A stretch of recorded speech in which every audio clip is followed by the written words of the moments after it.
Qu'est-ce qu'une arthrose de la hanche?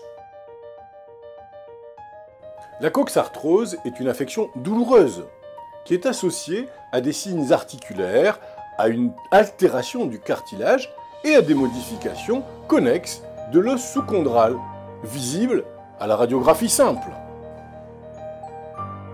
De façon caractéristique, la douleur inguinale irradie à la face antérieure de la cuisse, mais peut être également au niveau de la fesse ou au niveau du trochanter et se propager à la face latérale du membre inférieur. La douleur est de type mécanique lors d'activités physiques et sera soulagée par le repos. Il arrive que parfois la douleur soit également présente au repos, mais également la nuit. Cela apparaît tardivement dans l'évolution de la maladie. Une douleur disproportionnée par rapport à la radiographie peut être attribuée à un épanchement articulaire.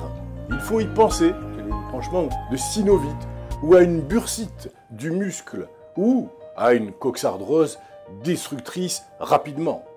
Et là, il faut agir très vite, bien sûr. À l'examen physique, on va retrouver une perte douloureuse des amplitudes articulaires, tant passives qu'actives.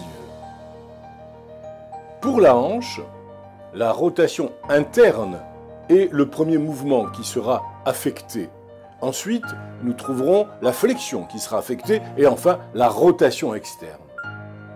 On recherchera également la faiblesse du muscle fessier qui est souvent associé à la coxarthrose.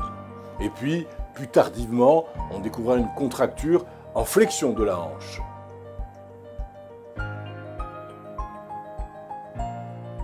On pourra également trouver un déséquilibre du bassin, mais en fin d'évolution de la coxarthrose.